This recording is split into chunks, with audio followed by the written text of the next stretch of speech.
All right, Joel Gausten here from joelgausten.com. As many of you know, I'm an old Jersey kid, grew up in the Garden State, had a lot of great musical memories there, and I am beyond fucking honored to be joined by somebody responsible for so many of those memories growing up. Uh, the former owner of the pipeline, our fucking musical savior for many, many years, Emilio Mourao. Emilio, Thank you for thank you for having me. being here, man. Thank you for having me, man. It's always a pleasure to have an extension of something that we all created where we could keep alive. It keeps itself alive. Yeah, absolutely, man. And I think the last time you and I spoke face to face had to have been, Jesus Christ, 1998. That was the year I closed. Yeah. So, Who were you playing for at the time? Because I know you played for some bands that played the Pipeline. yeah, So Flatus, no. no, I was Big with Face, not then, but later. 2001 was Pigface, but I was in I did Squiggy at the Pipeline a bunch of times, Swiggy. Okay, right. Remember Broken Swiggy? Absolutely. Heroes. Broken Heroes. Okay. The last time I played the Pipeline was the spring of 98. I was drumming for a band called the Comrades.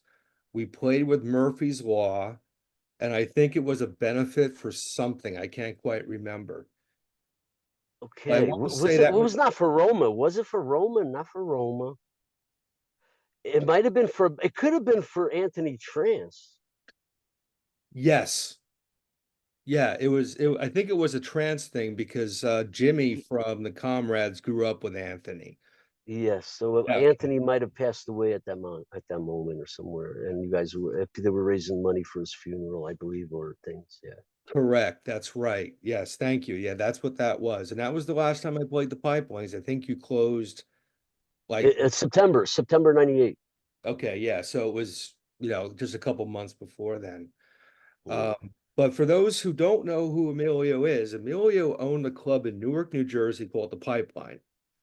And for anyone of my generation who grew up in New Jersey, who was playing punk rock or any form of alternative music, the Pipeline was our mecca. It was our place, particularly Thursday nights for a while there. There were amazing shows, and Emilio facilitated these amazing nights that so many of us had and so many of us remember with great fondness. So I wanted to kind of, celebrate the pipeline in that era and that special time that I know a lot of people watching has had thanks to your place. So let's kind of bring it back to the very beginning. And I should mention before we get into anything, you and I have been talking. This may be a multi-part series we're going to do on the pipeline. So I think what we'll do for this one is maybe we'll focus on the first 5 years at the club, and then we'll reconnect and we'll talk about, more of the trance years and, that sort of side of things. But if I understand correctly, the pipeline started in '86 under the name DJ Freaks. Do I have that right? That is correct. The story behind that was so DJ Freaks happened like this. I became so normally class presidents or jocks or like somebody really popular for, but not punk rock popular, right? So we were a group of punk rock kids, and we came up with this concoction of an idea that I was going to run for president of the class because I could win because we knew our demographics of so my school was East Side High School in Newark. I think it was 60% black, 20% Puerto Rican, 20% white, or the demographics were a little skewed like that. So we were my friends was like, yo man, we can get hall passes, we got it, you know what I mean? So I ran for president. Actually, my gym teacher Dickerson is like, yo man, you fucking punk rocker, you can't be president of the class, you have no B average, or whatever, you needed to have a B average. At least I was like, I have a B average, met him in the hallway, this competition between this punk kid and the gym teacher, but I wind up staying, and I raised money through dances with Freddie as my DJ, this kid that became my partner. So like I got us like oh, dude, man, we made money with those dances. I even forget, but gowns, yearbooks, class trip. So I ran these dances at the high school with this DJ friend of mine.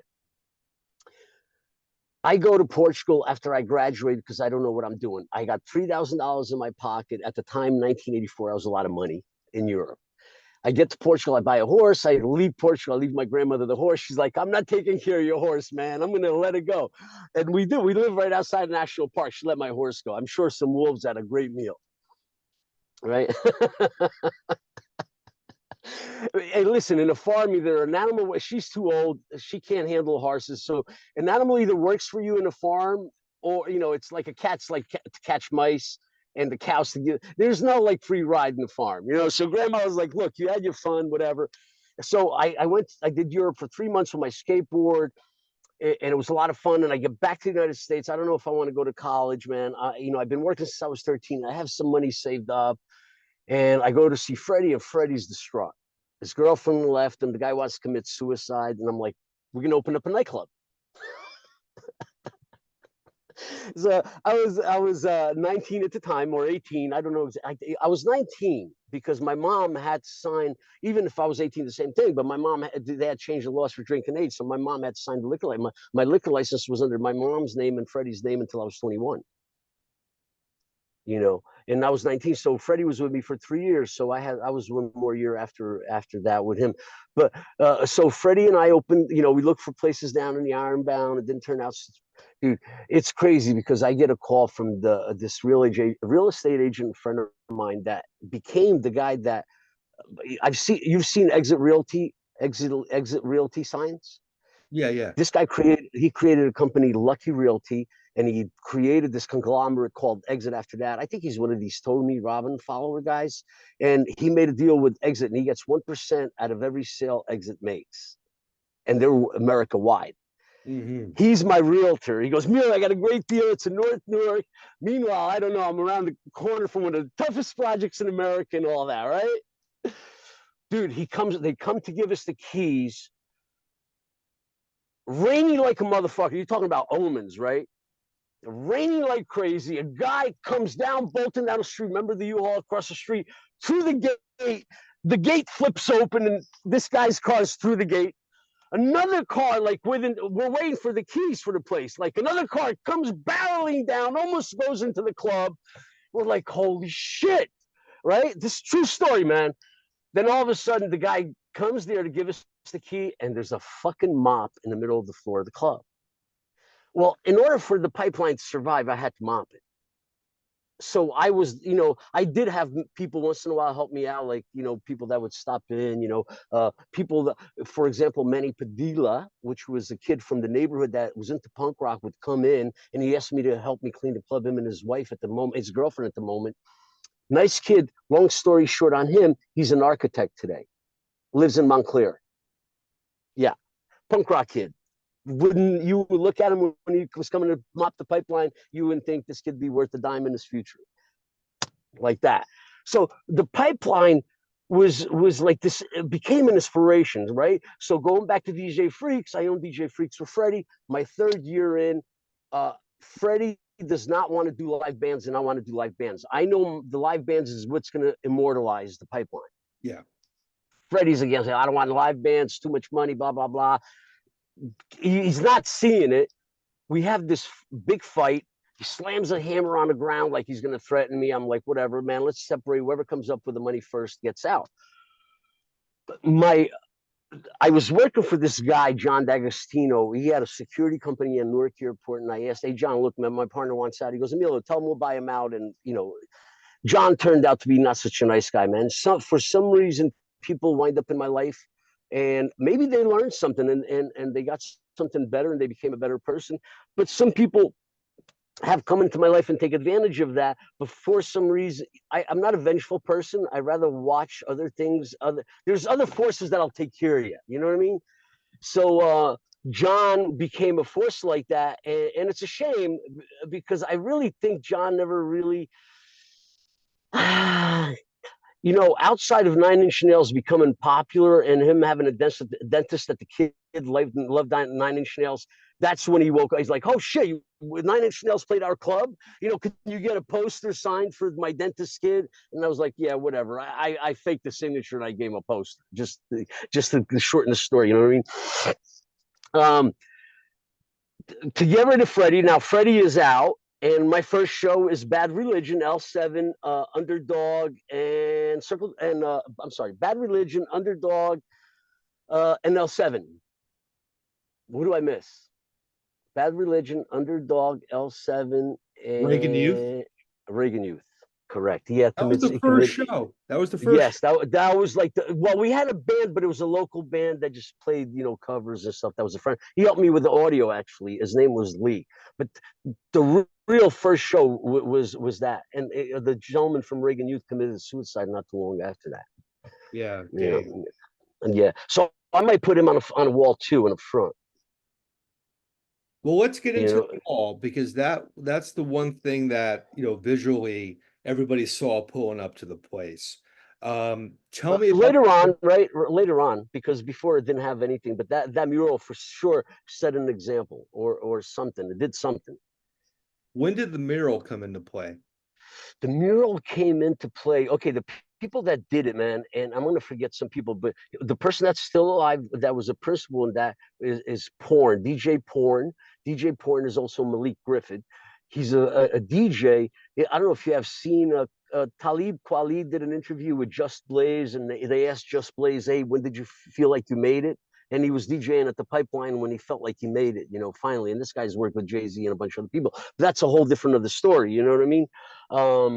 But get me back on track. The question again, because I got a million things in my head. The creation of that mural. Oh, the mural. Okay, so Mural. I was saying Malik. Then the other persons that died in there was J. Rue, a great person, bro. He died really young. I don't know from what he died. You know, I rather remember people when they were alive and the way they were alive. So I don't even go to funerals. I didn't go to my mom's funeral, my dad, because I did not want to remember you in a casket. I rather, you know, there's people that want to do that part of it, and that's fine. You can go do that. I'm not being part of that. If you were in the window smiling at me when you left, that's what I want to see. But anyway, it was Malik, J. Rue, Jerry Gant, and the last one was Tame One from Artifacts, one of the most famous bands out of Newark. Artifact, worldwide known. I mean, most people don't know them, but you know, you don't only have to sell in New Jersey. You know what I mean? Or like, you know, we talk to people in New Jersey. Oh, I don't know them in New Jersey. Yeah, but they sell in arenas in Denmark, whatever. You know what I mean? So, but you know, internationally known. Tame One from Artifacts, and these. Yeah, these people worked on the mural. So I talked I spoke to Porno today, and I asked them to do an update for me of the mural of the front. But instead of having these anonymous faces, let's put some of the faces that went through the pipeline that meant something in the music industry or meant something to us heavily. Yeah, So that's the story. you were But you saying, know, it was hold on, you know, Roadside New Jersey, the book that was around. It was like a coffee table book called Roadside New Jersey. I think so. Well, the pipeline was in it. The mural was in it. That's You awesome. know, yeah, yeah. What always shocked me about the mural? Nobody fucked with it. It was never really defaced. No, nobody defaced it. Never. They never. You know, it was like I said, you know, earlier. You know, being in Grafton Street, once I moved there, I realized where I was. But you know, it's like those old movies. You know, even though you have sad stories, right? The guys, you know, Curtis Lewa. You know, let's talk Curtis. Right, his wife gets raped, right? But he's fighting the bad guys, and the bad guys get. You know, that's a true story. You know, so the pipeline had consequences, not like that, naturally not in that form, but it had its consequences like that, where it had to respect the neighborhood, but the neighborhood had to respect it, and things occurred in between. And I'll give you an example. They set my car on fire next to the house one time. And the reason why, I'll tell you why. I used to leave my fucking water open on the side so I could wash the driveway and stuff because kids used to piss on the side, right? So I used to leave my water on with a hose. Well, they left my hose on one day and flooded it back. What I mean, they left. There was people that lived in the neighborhood that knew I had it. So, some of them were sex workers, right? And they knew, and they would go drink the water. So I kind of, it was almost like out of pity, you know what I mean? Like, so you have a place to go drink from, and if I guess if you wanted to douche, I guess you could do it too. But but so they flooded my yard, my cellar, so I shut it off. Like 2 days later, my car's on fire. Uh, No, look, it was great, man. It was great because you have stories that you can't make up, man. I had cops that would come in there in uniform. Um, oh, this story. If I want to go on with the stories, it's all over. But we're because this is a lot. But to go back to those first 5 years, now Freddie's out. I open up with Bad Religion, right? Bad Religion. L7 is coming up. And Underdog, man, I love Underdog, man. Underdog was, a band that should have made it, man. How many bands shouldn't have made it, right? We see Nirvana made it, and sure, they had something very unique, but we have seen what Nirvana was doing prior to Nirvana. There's other Nirvanas, but you know what, bro? You can't put everything through the fucking eye of the needle. You can't take an elephant and put it through the eye of the needle. And we are living in a country we have accessibility to, guitars, drums. So we could have lots of arts, lots of bands. You know what I mean? It's hard to get everybody through. Um, but we were part of a unique something that was underground. That look at Trent Reznor, man. He's creating a bunch of soundtracks for movies, right? And yeah. there's others, right? I'm a huge, I ran into Jimmy down the shore one time, Jimmy Gestapo, and he had like 20 people around him. And I got no hair now, right? So I ran into Jimmy. I'm finally, right? I had a skinhead place and I had long hair, figured that out. But there's a reason why. I was always a big cult follower, the band, The Cult with Ian Astbury. Oh, I love The Cult, dude. So I grew my hair in honor of Ian Astbury. That's why I started growing my hair, to be honest with you. And then I got into American Indian stuff and it became something else. But let me not regress. Let me go back and to this beginning of this great lineup for my grand opening. Oh, to Jimmy. So I'm down the shore. My kids, my wife. I ran into Jimmy. He was there for a memorial from the lead singer of Vision. And I go to him and I talk to him. And after we walked away, gave him a big hug. You'll see if you remember. Finally, I said who I was. And Jimmy, my first experience with Jimmy was Jack Flanagan was his manager at the time. And they came in and wanted to rule the pipeline. I was like, hold on, we're family guys, relax. So because how New York is. Same thing with Biohazard. Biohazard came in and they wanted to bowl us over. It's like that ain't happening, bro. Nobody's bullying us over because we're the system. You can go to a disco and do that. That wants to do a punk night, but you can't do that to Pipeline. The Pipeline was really cemented. I'll give you an example, man. You remember Kevin from Bulldoze, right? You remember Oh yeah. Bulldoze? Oh yeah. Oh yeah. You know that Kevin took a punch at me, That I didn't and know. yes, Kevin took a punch at me. I ducked it, and somebody made him wear a Heineken bottle across the head. Opened him up, bleeding. Wants to attack me again. This is a story, bro. This is real. People beat the shit out of him. He wants to attack me again. They beat the shit out of him. Now he's outside wobbling. Come on, Emilio, I'll fuck you up. I was like, bro, if I go to you now, you're gonna go to the hospital. I was training capoeira for a while at the Pipeline. I gave capoeira home for 5 years, and I trained for 14 years straight. But not 14, 11 years straight. I was doing capoeira at this time probably for 6 years straight. And that's why I ducked his punch. I was that much aware. But I didn't even touch him that night, man. And outside, he goes, come on, I'll fuck you up. I was like, bro, I'm not going to go there. And I went to see Rick from 25 to Life. I was like, Rick, do me a favor, take him home. And Rick took him home that night. Mm, He's dead now, which is not Rick, but Kevin. yeah. He went to jail and everything for a minute. Well, man, there were some nights where there were some fucking fists flying. I remember. Oh, dude, there was the Pipeline was you couldn't get more real, dude. You couldn't get more. That was the real deal. It was, but it did have a lot of control for it being as real as it was. It had a lot of control, even though we had our fights and all that, like any other place. But it had a lot of control. The pit was still a very respectful pit at that place. Yeah. Yeah. If you look at it, and dude, I come from the hardcore days of slam dancing, and New Jersey fucked me up with fucking crossover and fucking thrash and fucking moshing, and they just killed me. And we all know who's culprit for that is, which is okay. You know what I mean? There's people that dig it, and I dig some of it, but I was a hardcore, a fan of like Black Flag, Subhumans, Dead Kennedys, Blast, all that stuff that was American hardcore before, like, I don't know what happened, but whatever, you know what I mean?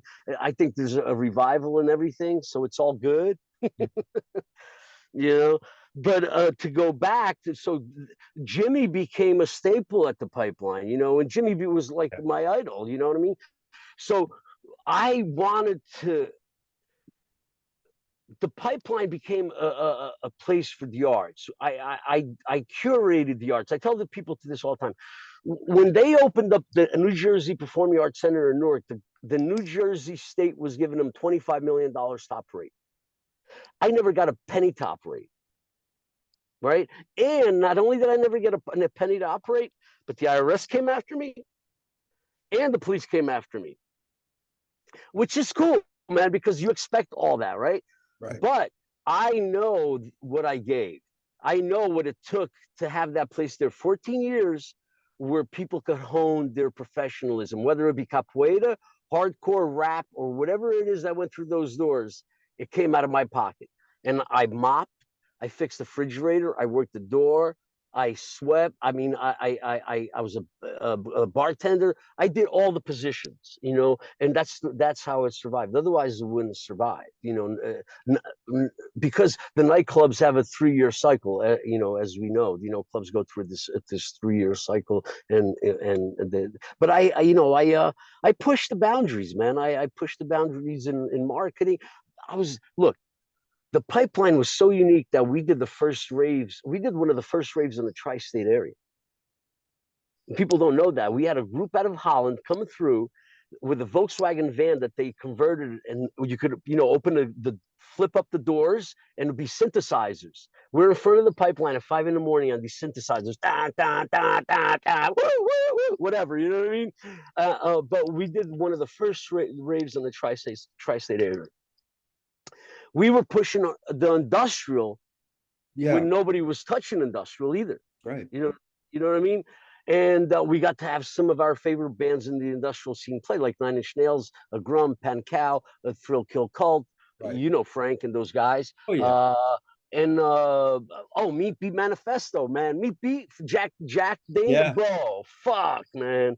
Love You're that talking guy. about quality stuff ahead of its time, and and we all know how everything goes and stuff like that. A few shows that I wish I had got was Chili Peppers skipped I couldn't get the Chili Peppers. I didn't get Nirvana, and I couldn't. And the other one was Porno for Pyros. Those are the three that skipped me. That like we had an opportunity to get when they were still playing clubs. You know what I mean? But it's all good, man. Dude, the Dickies at the Pipeline was fucking phenomenal. Who else? One of my favorites, dude. Viva the Revolution. Viva the Revolution. Viva. What's their name? He dresses up as a jester, man. The Addicts. The Addicts. Yes. Bro, if you haven't seen him live, you got to go see him. That guy, he's a master at that stage. You know what I mean? And there was other like stuff like that we did, like with the American Indians. John Trudell and this kid, the Red Angel, came through the Pipeline. You know what I mean? And this is part of the American Indian movement. Dude, the Grace Jones came through with one of her people of her entourage on a wacky night. There's Grace Jones sitting in the back. Club's got 20 people in it, maybe. You know what I mean? So there was some cool shit, man, that went down in these walls, and it became a fond memories for quite a few people. You know what I mean? Were you doing all the booking those first 5 years? Because that was No. My first person that really, I like did the people called the club and I would forward them over. But James Karp was my first person that booked for me. You know who he managed? Crow. Oh, okay. And then after that was Ed Puglisi. and then a trance. Those were the really big ones. And then I had some people in between that did like off stuff, off here and there. Well, I know talking to people, because I started playing the pipeline in 93. And So, how old were you, if you don't mind me asking? oh Because you had Christ. I think I was 15. that's right. So you couldn't have come really before that. You were too young, right? Yeah, my dad drove me to the gig because it was Newark. He's like, "Yeah, I'm not sending you down to Newark when you're 15. Fuck that." Dude, I got a great story with Frank from Thrill Kill Cult. On they played a few times, right? The first time he played, the girl's mom, I forget her name, her girl's mom that used to go to the pipeline comes with her because she's gonna come to the show and get home late. Frank, so the pipeline, even we always paid and we let people drink. We let the bands drink. The one thing I would do is I let you, if you came up to me, you wanted a drink ticket, you get it. You know what I mean? So there was never a problem with bands drinking while they were there. And if you brought it in, I didn't care. You know what I mean? We were super relaxed. You couldn't ask for a more freer of a club. Uh, where's this? Go get me back online with this one. Frankie, Thrill Kill. Frankie fucking is blasted out of his mind, and he lays down on my bar and he's grabbing the edges and running himself down the bar. Like laying flat on the bar. And this girl's mom is like, "Oh my God, I can't believe my daughter's got me in this place." And him and Buzz are all laughing. What's her name was on the tour with him at the time? The black girl. I forget what her name. She's New Yorker, right? What's her name? The girl from New York, the black girl that was with him at the time? That's Jackie, right? Jackie, yes. She was on tour with him at the time. And so it was also what's his name, the black gentleman that the people were doing Oh, some Charles Charles. Levi. Yeah, I think he might have been with them at the moment too. But yeah, so I don't know if that's true, but I'm thinking I'm seeing him. You know what I mean? Because it's a lot. I tell everybody I lived 10,000 years in music, man. It's hard for me to remember every Yeah. name and everything. And I was there, like, dude, I remember in 1981 taking the Depeche Mode cassette to my farm and listen. Hey, Grandma, what do you think of this? Right? Never mind the punk rocker. If I let her listen to Black Flag or Dead Kennedy, she's flip. So I said, let me give her something in the middle of the ground, some Depeche Mode, right? She goes, you know what? It's not my thing, but it's not bad. I like it. You know what I mean? Meanwhile, I'm playing, they have that one song Pipeline, all the banging and clanging or whatever. But yeah, dude, there's a lot of stories, man. What I'm doing recently? I'm doing audio video production, and I do the arena in Newark. This is an interesting story. I come across a lot of people that went through the pipeline in that place, including Emilio Zeph China that plays violin and bass for Peter Murphy now. Mm. He used to be in the band. It'll come to me. But Emilio Zeph at a Hoboken, man. I want to say Cop Shoe Cop, but it wasn't Cop Shoe Cop. It was. Um, it'll come to me. So he was there rigging, and he plays currently for Peter Murphy, based in violin. The next pipeliner is his makeup artist, Chris. So there's all these connections. But going back to the arena, I'm outside the arena, and I'm like, Nicki Minaj, and I'm outside with the lighting, the LD, and some other kid. I didn't know at the time that's who they were, but young kid, in his young 30s. I'm almost 59, so when somebody's young 30s, they look 19 to me. So I said, "Hey guys, what's up? Hey man, all right, cool. What's your name?" My name is Emilio, and the kid looks at me, the black kid, and he's like, "Yo, I know you." I was like, so I'm thinking he's Chuck Treese from McRad, right? Chuck Treese. I was like, nah, that's not Chuck. I know Chuck too well, man. I sang with him at CB's. I sang one time at CB's. It was with Chuck, one of his songs. Backup when he was singing with Chuck Tree Streaming, Tree Streaming at the time. Not McGrath. I think he had Tree Streaming. Uh, and I'm like, it's not Chuck. He goes, dude, you're Emilio, and my dad's got pictures of you on my wall. I'm like, what? Or my dad's got pictures of you. I'm like, what? He goes, yeah, I'm Gus Henningberg's son. I was like, you're Gus Henningberg's son? He's like, yeah. I was like, God damn, dude, how do you know me? He goes, well, my dad took me to your place when I was a kid to one of your nights there, but he's got pictures of you. You're famous in my house. was like, God damn, look at this world, bro. So of course, give your dad a hug. Oh, I'm only going to see him in June when I get back from tour. Great. When you talk to him, give him a call. But I took him, we took a selfie together and everything. You know what I mean? But the pipeline has always an uncanny way of touching me. You know what I mean? And it's weird, and it comes from people from all over the world. And I had. Do you remember Leisure Gods and Love Suits from Florida? I don't. Okay, they came through with another band, and I forget their name, but there was a few bands from like Blast, that type of music, Blast, and so they were from Florida, well known. But that kid is doing a corporate event, right? He's in a suit, and he goes, "Yo, what's up, man? I know you from the Pipeline." I was like, "Oh yeah." He goes, "I was in a band called from Florida. I was in a band called Leisure Gods and Love Suits." I was like, "Whoa." Dude, you know how many people went in front of me that I would never remember the kid's face? You know what I mean? But the pipeline was very caring and very loving. So it left a very big impression on people. Like, it was hard for you to match that type of love when you went somewhere. I had, Thrill Kill Cult slept in my house. They didn't have to, they don't, I let them, shower in my house and everything. They could tell you the story. There was bands that if they wanted to stay at the pipeline, I would let them sleep on the floor with their bags or whatever and shower in my house. So when you do those, you're cementing real hardcore memories like that, Yeah. Oh yeah. and people will remember that on the road, and people talked about the pipeline on the road. Also, I attended in England the ILMC. Well, I don't know if you know ILMC, International Live Music Conference, which was put together by Martin Hopewell, which managed the primary talent. They had everybody, man. That was in England. Anybody in England they had, but The Cure was one of their artists. But they had Spice Girls, just to show you the level of that this was. Well, I get a phone call one time, right? Because the pipeline is making waves. In 1983, Details magazine named me one of the top 300 clubs in America. Wow. Okay, so the pipeline by now had cemented itself, and people are reaching out to me. I get a call from Performance magazine. Larry Smith, he's more than likely passed away. He was already older at the time. You're talking about 30 something years ago.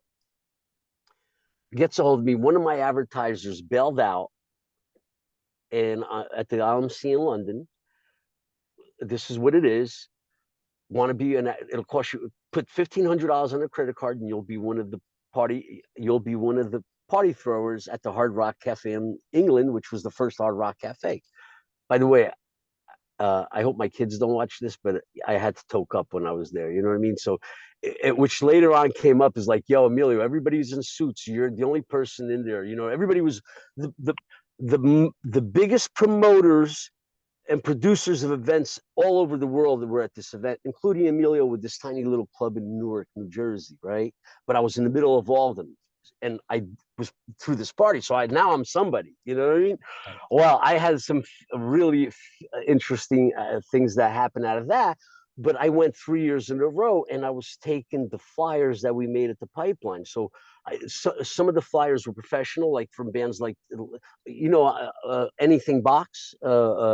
Anything Box was a Nutley band that became a Billboard 100. They got signed Sony. Living in Oblivion was their big hit. So one year I go to Europe on vacation, and that hits everywhere in Europe. So I'm like, holy shit, a pipeline band made it. You know what I mean? So these things started to happen. And I was, like that bands were, I had also Tommy, Birkenbush, Tommy Birkenbush, which was these people. Also, here you go, another famous band in New Jersey, not too many people. Last Cigarette. What was the band that did Last Cigarette? Tom. They're coming back on tour. They were friends of people that came to the pipeline and John and all that. The year I got to see them, by the time they made it big, they had Blondie's drummer playing for them. Right. Clem. So Tommy is good. He's making now. He works at a printing press, so he's making my flyers. So when I go to this thing in London, so I got Doggy Dog. What happened with Doggy Dog? They blew up in Europe, right? So Yeah. now here once again, Emilio, this guy that with a 300-person club that was nobody, all of a sudden is presenting bands that are becoming somebody, including Empire Hideous. I had their Yeah. flyer up there. I took because Mike, used to make, he was good with the print stuff, so he made Yeah. stuff.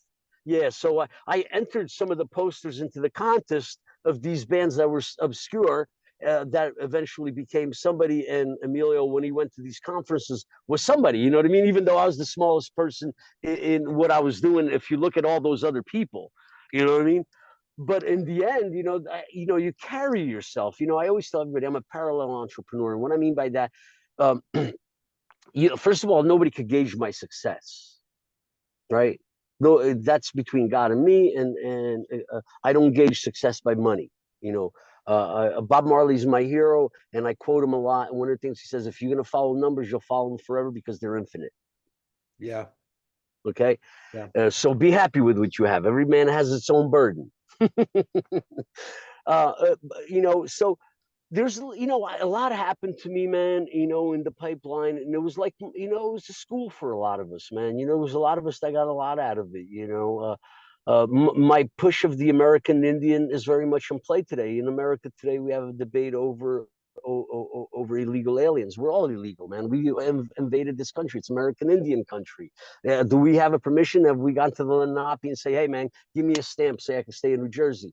You know what I mean? So it's very touchy. How, if we're going to keep, I tell people this all the time, if we're going to keep things real, we're going to keep things real. Because I could lie to you so everybody's happy and pretend shit, or I could be very honest, and we have to deal with the truth. And the truth has consequences. Obviously, we see it now. If you don't put consequences to the truth, or you don't put a punishment to the crime, you have New York today, right? New York is in the state that it's in because you really don't have a consequence for a crime.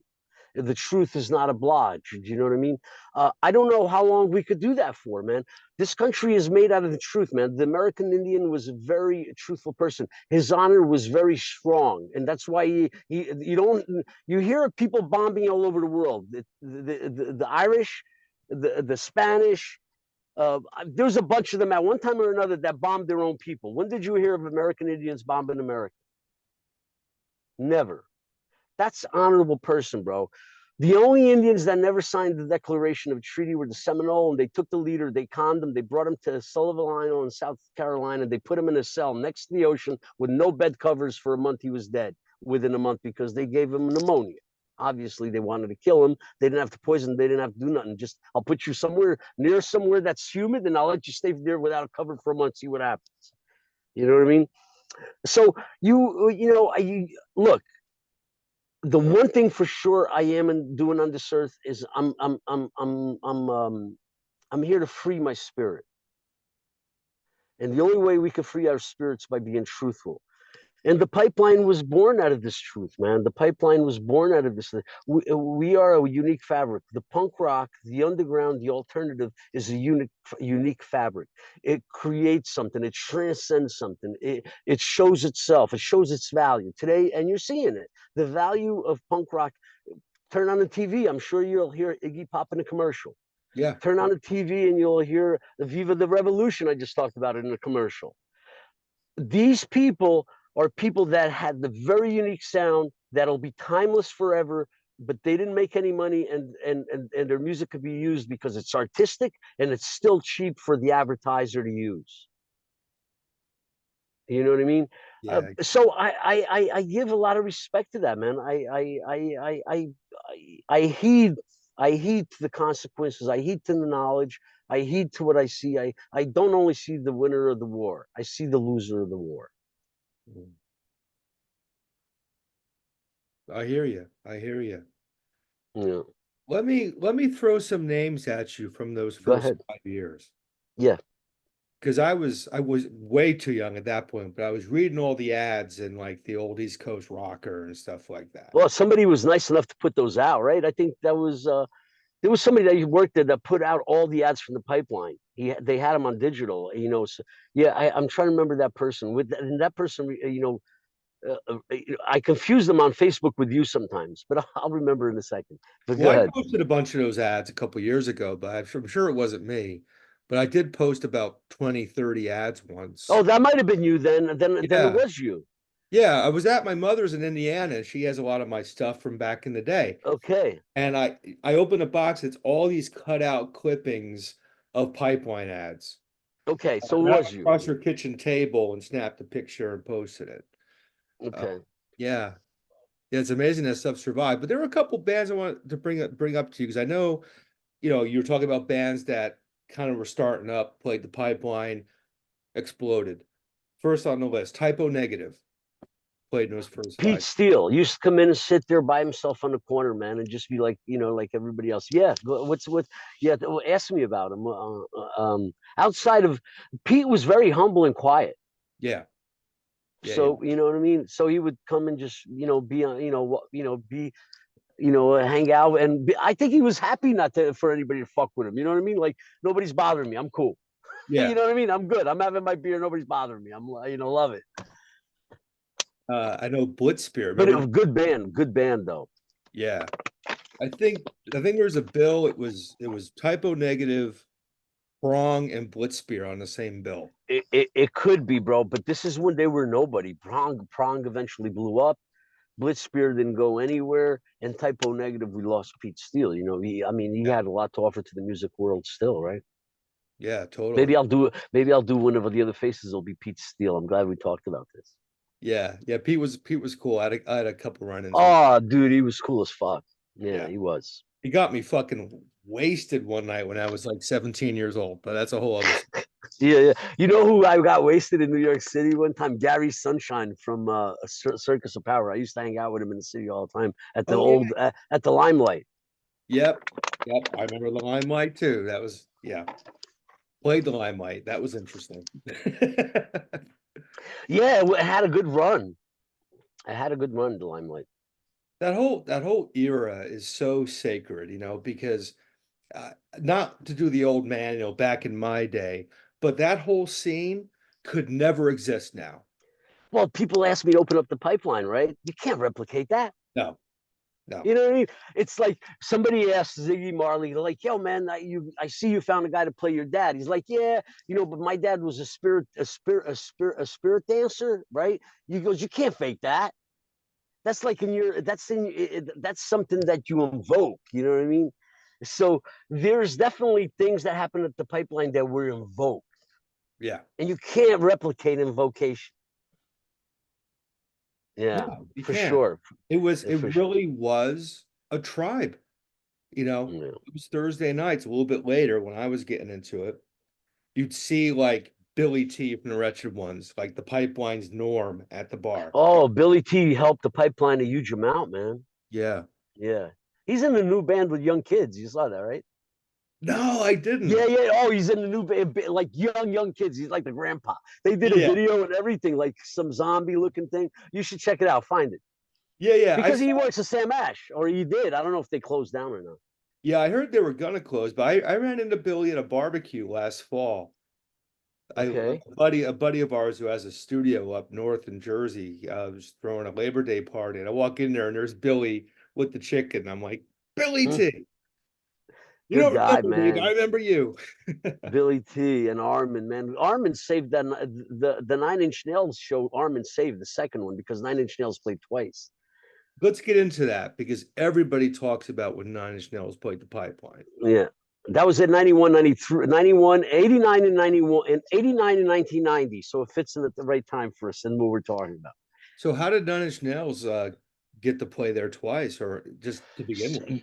Yeah. So Rui was my DJ, and he would bring me the alternative stuff, right? The stuff that Trent was not, not that Trent, that Trance was not paying attention to. Like anything that anybody, if the regular booking person was not paying attention to, the stuff that was off the beaten path, like the techno and the industrial, came out of the DJs, right? Including Rui. Uh, Rui, the first time Nine Inch Nails played was in '89. There was maybe 30 people at the show. Uh, he was coming off. I know he was doing City Gardens, and he was also opening up for Skinny Puppy at the time. But that Pretty Hate Machine came out at the time, and I still have. I'm going to open up a pipeline museum in Portugal, by the way. And we'll talk that about next time. But I still have the record sleeves that were sent out as promotional from Pretty Hate Machine. And I'm like, so I said, yo, let me hear the song. So you put Head Like a Hole on, and I was like, dude, let me hear that again. So because the music at the time that he was doing, and even Al Jorgensen, right, Uncle Al, it was, it had transcended metal in a way that people hadn't done, Right. right? And well, maybe they did with Throbbing Gristle, and or people touched some of it, but nobody had gone to that epic moment, right? So when Nine Inch Nails played the first time, it was like pre like blowing up. So they went into my cellar, they wet themselves up with water, and they threw cornstarch on themselves, and their lights were, lights from Christmas trees around their keyboards. If you look at the videos, they're very different. The second time they played, they went with their, those clippers that go plug into your electric box, for them to get juice there. Dude, they went and did that, and they killed two phases. So, and I got only one phase left. So it's Armin hooks up that only the stage is alive and one refrigerator. Bro, everything got sold. We sold everything that we had in the house, warm, cold, whatever, because of the amount of people. There's 400 people probably inside, 500 outside. The bus driver goes to get water for the band because by now Trent Reznor got so famous he would squeeze gallons of water between his leg and it would go over to the audience. But he's doing arenas now. He's not doing just, he's doing not arena, but like size of the Ritz, 1,500, 2,000 people, So the pipeline was like now, so they bring this lighting, truss in my place. They put it like this because it's meant to go in the giant place. It just like, it was crazy. Bus driver goes down to the bodega and they mug him and they give him a shiner. They give him a black eye. The mood of the band is not good. Mm. You could feel the anger in the performance. But if you look at that second performance, bro, the energy, it'll be very hard for that guy on that stage to ever feel that energy again. Yeah. Trent Reznor, and of course Patrick created Filter. Patrick was with him at the time. He made Filter. Yeah. Yeah. So Patrick fell in love with the pipeline so much that he would tell band members from other band members to say hello to me. And not only that, at the time I was taking all the bands to a Portuguese restaurant in Newark to eat, so they all remembered that. They're not going to remember pizza, but they're going to remember Portuguese food, right? So if you went down neck at the time, there was a place called Portugalia that served some of the best food, and they had Nine Inch Nails, Young Gods, Thrill Kill Cult posters signed on their wall and shit like that. I don't know whatever happened to that, but the place eventually closed down. I'm sure the guy, somebody has that and they don't realize what they got. Right. I bet you. I Right. bet Right. you. But yeah, Nine Inch Nails was amazing, man. You obviously you see, the guy became world renowned, right, in writing scores. But I got a good story. He made it big to the point he's playing arenas. So I knew he was playing in Newark. This is before I started working there. I went backstage and I wanted to catch some. I don't know why. It just was guided to go back. Not backstage where the trucks come in and load by the arena in North. And I see a kid dressed in black. I was like, "Yo, man, come here, bro. You a roadie for Nine Inch Nails?" I was like, "No, man. I'm a part of the opening act of Black Emperor, whatever it is, some Canadian band, Black Emperor 2000, 5000. I don't remember what it was. They were." To each his own, music is, to each his own. So I'm sure somebody liked it. For me, it didn't move me that much. But in the same sense, Nine Inch Nails didn't, the arena lost me, bro. One thing that bothers me when I see these shows at places that have aluminum in the seating, I could hear the buzz of the aluminum from the bass. And it bothers me. I hear this is, in there. So it always, I don't get that true feeling of the music. I could hear the other noises in there, and obviously they're not making their own music. It's not like industrial clang, clank on tom. Yeah, it's awkward. But anyway, so see the kid. I tell the kid who I am. Nine Inch Nails played my club. This is my name. Here's my number. Can you talk to him? He's like, yeah, he's on tour. He's got his wife and kids, but I could talk to him. I was like, let him know Emilio's out here. So I'm going back to Penn Station to get a train back home. I get a text. There's VIP tickets for you at the door. So I call my wife, says, I'm not picking you up. So I went to the VIP area, watched the show, didn't try to go backstage or nothing. I had the credentials. I went home. It was not a day for me to stick around.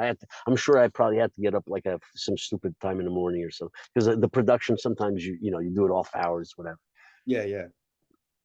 That's But great. I'm doing a lot of corporate production now and a little bit of rock and roll.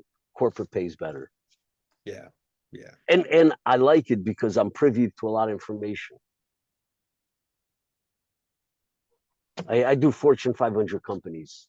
Oh wow, okay. Yeah, so I sometimes I even they ask me to step out of the room or sign a non-disclosure agreement NDAs. So, but it's good. I wouldn't trade it for the world. You know what I mean? And sometimes I come across pipeliners in that world, so it's all good. Didn't a couple of other names from that original era, Sunshine Blind, didn't they? Sunshine Blind, exactly. They went to California and started their own label. Hmm. She's back in New York. I heard she bought a church in New York and opened a studio. What was her name? Caroline, right? Caroline, correct.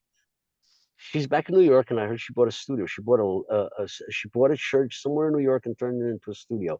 You could check into that. I think I'm correct with that. Yeah, that's Who cool. else? Who else? Uh, Whirling Dervishes. yes, yes. They were from the time, and they had an interesting sound. And he's still around. I see that he does. I'm in Metuchen now. We have a bar there called Haley's, and they bring obscure acts once in a while. Like the town, they'll do that. Artsy town. I'm living in my in-laws' house, right? I rent from my in-laws. They went there because it's a super artsy town, great schools, public, but to give the kids a feel like they're not, superior or anything like that. My kids go to public school, but it's a town that cares about education. You know what I mean? Like, it really is. And my kid's about to start college, right? I don't know how much you know about me, but since I was a teenager, I'm a very big proponent of saving the planet. What I mean by saving the planet, let's not trash it. Let's look out after it. It gives us life, give it life back. You know what I mean? So, and my checks, it said save the planet. Hmm. My kid's going into forestry engineering. Oh, nice. So I was like, wow, you're giving me you're giving a practical sense to my dreams. So you're fulfilling part of my dream as my son being involved. You got to accept it to all the schools that he applied for. But I think, well, right now he's on a trip with his mom, and I didn't go because I have important things this week. That I don't think me being there was, even though he misses me and all that, I don't think it was going to, And I told him, you need some time with your mom and whatever. So he's going to somewhere in the middle of an America where it's like the 90% boys that attend this school, like 20% girls, and it's really in the middle of the forest, in the middle of nowhere. But it's cool, you know what I mean? So yeah, dude. Sometimes we want our kids to be something we want, but I didn't want to do that. I feed and I cradle my kids' spirits so they could be individuals, and they're transcending me and my wife quite well. Well, cool, man. We are going to reconnect very soon, talk about the latter years of the pipeline. But in the meantime, thank you for joining me. Thank you for taking me back to those Yeah, man. days. Thank you too, man. I really appreciate your time. I appreciate you reaching out. I'm sorry about the calls that interfered, but it's cool. We're gonna do a second one, so it's all good. Um, yeah, man. And then possibly we'll even talk about you possibly ghostwriting a book for me in the future. Who knows? Because if you remember, I called you and I asked you about that a long time ago. Dude, fucking win. I'm ready. Good. I'm glad you said that. So that's it. But we ended on a good note, and no phone calls to interrupt. Ah, We'll do part two and have more fun. right on, my friend. In the meantime, thank you so much. Love to you. Love the pipeline. Thank you for all those great years. And we'll pick up the conversation again very soon. Thank you too, man. I'm sorry to anybody if I ramble or I go on, but I'm passionate about what I say sometimes. My friend, you can come on and ramble every day on my channel. Seriously. Uh, Thank you. uh, Thank you too, man. And yeah, we'll set up another time, and if we have to do a third, we'll do a third. Whatever. Sounds wonderful, man. In the meantime, thank you so much, brother. Thank you, Joel, man. Peace and lots of love, man. Take care. Peace, everybody. Peace. Thank you, everyone.